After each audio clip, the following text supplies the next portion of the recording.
বিএনপির ভুলে 24-এর জুলাই আগস্টের নায়কদের বড় কিছু ঘটবে।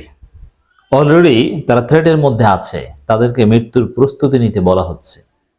বিএনপি অফিসের সামনে লেখা থাকে সমন্বয়করা, এই সমন্বয়করাই তো 24-এর জুলাই আগস্টের নায়ক, মৃত্যুর জন্য প্রস্তুত হও।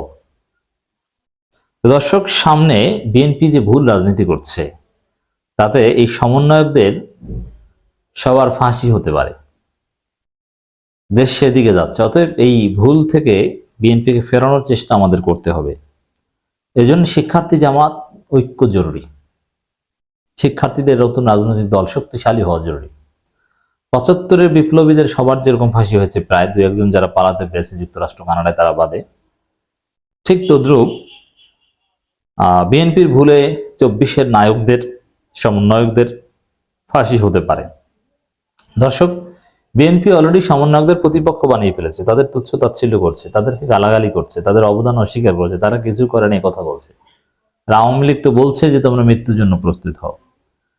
এখন বিএনপি যদি সমন্বয়কদের ডিফেন্ড করতো তাহলে তাদের নিরাপত্তা থাকতো, কিন্তু বিএনপিও ডিনাই করছে, আওয়ামী লীগও ডিনাই করছে, দুই দলেরই শত্রু, অতএব সমন্বয়কদের ফাঁসি তো হতেই পারে। আওয়ামী লীগকে নিষিদ্ধের রাজি নয় বিএনপি, আওয়ামী লীগকে নির্বাচনে আনার কথা বলছে। তা আওয়ামী লীগ নিষিদ্ধ না হলে, নির্বাচনে আসলে ধীরে ধীরে আওয়ামী লীগ ক্ষমতায় আসতে পারে, ক্ষমতায় এসে ঠিকই 24-এর বিপ্লবীদেরকে ফাঁসি দেবে। বিএনপি শিক্ষার্থীদের এই সমন্বয়কদের ফাঁসির রাস্তা ক্লিয়ার করছে, এটা স্পষ্টতই আমি দেখতে পাচ্ছি। এজন্য বিএনপি যাই বলুক, আওয়ামী লীগকে নিষিদ্ধ করতে হবে, তারপরে আমাদের হিসাব নিকাশ সামনে আসবে। আওয়ামী লীগকে রাজনীতিতে পুনর্বাসন করতে দেওয়া যাবে না। হ্যাঁ, আওয়ামী লীগের বিচার হওয়ার পর যদি আওয়ামী লীগ অনুতপ্ত হয়ে আসে একটা রিকনসিলিয়েশনের মধ্যে দিয়ে, তাহলে আওয়ামী লীগ এসে সে ফাঁসি দেওয়ার মতো ধৃষ্টতা দেখাতে পারবে না। কিন্তু আপনি এই এবছর নির্বাচন চান, সেই নির্বাচনে আওয়ামী লীগকে চান, এত সোজা? এটা হতে দেওয়া যাবে না। এটা জামাত শিক্ষার্থী মিলে ঠেকিয়ে দিতে হবে। গণ অধিকার পরিষদের একাংশের সেক্রেটারি সাধারণ সম্পাদক জনাব রাশেদ খান একটা কথা বলেছেন। এই কথাটা তাৎপর্যপূর্ণ, যদিও তার কথার মধ্যে অনেক বিচ্যুতি আছে। বিপ্লব ব্যর্থ হলে আওয়ামী লীগ সবাইকে ফাঁসিতে ঝুলাবে, রাশেদ খান কথা বলছেন। এই কথাটা সবাইকে ঝুলাবে এটা না, বিপ্লব ব্যর্থ হলে আওয়ামী লীগ সমন্বয়কদের ফাঁসিতে ঝুলাবে, আর এই সমন্বয়কদের সাথে শিবিরের কিছু নেতাদের ফাঁসিতে ঝুলাবে, আর কাউকে না। বিএনপি, গণ অধিকার পরিষদ, রাশেদ বিশেষ করে ভিপি নুরের অনেক অবদান আছে, কিন্তু তাকে ফাঁসিতে ঝুলাবে এটা মনে করি না। বিএনপির কাউকে কিচ্ছু বলবে না, এটা তো আওয়ামী লীগ অলরেডি বলেছে। আওয়ামী লীগের কোনো ক্ষোভ বিএনপির প্রতি নেই। আর বিপ্লব বলছেন গণ অধিকার পরিষদ, এটা একটা ভালো শব্দ, যে না, বিএনপি তো বিপ্লব বলছে না, গণ অধিকার পরিষদ বিপ্লব বলছে।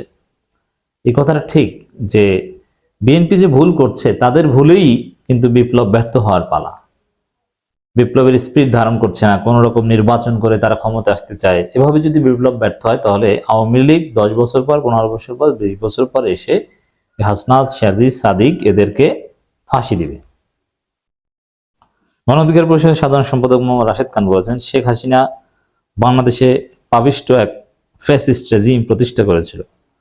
আওয়ামী লীগ 16 বছরে দেশে লুটপাট, চাঁদাবাজি, গণহত্যা, গুম খুনের ভয়াল রাজত্ব কায়েম করেছিল। শেখ মুজিব একবার 71 পরবর্তী দেশে গণহত্যা চালিয়েছিল। জাসদ সহ বিভিন্ন দলের 30,000 নেতাকর্মীকে হত্যা করেছে। 24 সালে এসে হাসিনার নেতৃত্বে দ্বিতীয়বার গণহত্যা চালানো হয়েছে। ফ্যাসিস্ট আওয়ামী লীগ 2 বার দেশে গণহত্যা চালিয়েছে, তৃতীয়বার আওয়ামী লীগকে গণহত্যার সুযোগ দেব না। কারণ এই সুযোগ যদি না দিতে হয় তাহলে আওয়ামী লীগকে নিষিদ্ধ করতে হবে। হ্যাঁ, গণ অধিকার পরিষদের অনেকেই আওয়ামী লীগকে নিষিদ্ধ চায়, কিন্তু তাদের বস বিএনপি তো চায় না। রাশেদ বলেন, দেশে আওয়ামী লীগ রেজিমের পতন ঘটেছে, দেশে আর তাদের রাজনীতি চলবে না। এই কথাগুলো স্পষ্টভাবে বলতে হবে, নইলেই কিন্তু ফাঁসির ঘটনা ঘটবে। 10 বছর 20 বছর পর হলো। জুলাই 75-এর সেই ঘটনার পর ফাঁসি হয়েছে কত পরে এসে, একেবারে 2010-এর পরে এসে, তাহলে বুঝেন। জুলাই বিপ্লবে সম্পৃক্ত রাজনৈতিক দলগুলো যদি ঐক্য ধরে রাখতে না পারে তাহলে বিপ্লব ব্যর্থ হবে। আর বিপ্লব ব্যর্থ হলে আওয়ামী লীগ আবার দেশে ফিরে কাউকে রেহাই দেবে না। কাউকে ফাঁসিতে ঝুলাবে, তাই নিজেদের মধ্যে একতা ধরে রাখুন। যিনি চাঁদাবাজের বিরুদ্ধে, টেন্ডারবাজের বিরুদ্ধেও বলছেন। রাশেদ বলেন, দেশে এখন তারুণ্য নির্ভর পরিবর্তন রাজনীতি শুরু হয়েছে। এখানে একটা বিষয়, তারুণ্য নির্ভর রাজনীতির মূল ভিত্তি ছিল এই গণ অধিকার পরিষদ। তারাই প্রথম তারুণ্য নির্ভর রাজনীতির কথা বাংলাদেশে বলেছে।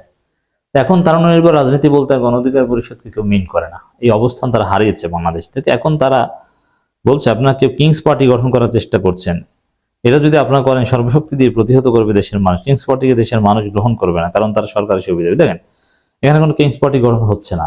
আর বাংলাদেশের ইতিহাসে কিংস পার্টির সফলতার ইতিহাস রয়েছে। সবচেয়ে বর্তমানে সফল দল, সবচেয়ে বড় দল, তারা একটা কিংস পার্টি ছিল, যেমন বিএনপি। বিএনপি হচ্ছে পৃথিবীর ইতিহাসে সফলতম কিংস পার্টিগুলোর মধ্যে একটা। আর তারুণ্যের রাজনীতি বলতে মূলত এখন এই যে নাগরিক কমিটি, বৈষম্যবিরোধী ছাত্র আন্দোলন, তাদের রাজনীতি বোঝায়। এবং গণ অধিকার পরিষদের একেবারে নিউক্লিয়াস যারা, তারা ছেড়ে চলে গিয়েছে, তারা এখন ওই নাগরিক কমিটিতে আছে। অতএব এটাকে কিংস পার্টি বলে প্রতিহত করবে অমুক্তম, এটা কিছু না, কিংস পার্টি না। আর কিংস পার্টি যদি হয়েও থাকে, সেটা প্রতিহত আপনারা কিচ্ছু করতে পারবেন না। প্রতিহত করা কোনো শক্তি, নৈতিক দিয়ে কিচ্ছু রাখেন না।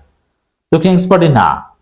আর কিংস পার্টি যদি হয়ে থাকে, এটাকে আপনাকে বুঝতে দেবে যে সরকার পৃষ্ঠপোষকতা করে? মোটেও বুঝতে দেবে না। আর ওরা একটা দল গঠন করবে, ওরা কি এখন এই সরকারের বিরোধিতা করবে? সবাই তো এই সরকারের পক্ষে, তারপরে সরকারের যৌক্তিক সমালোচনা করছে।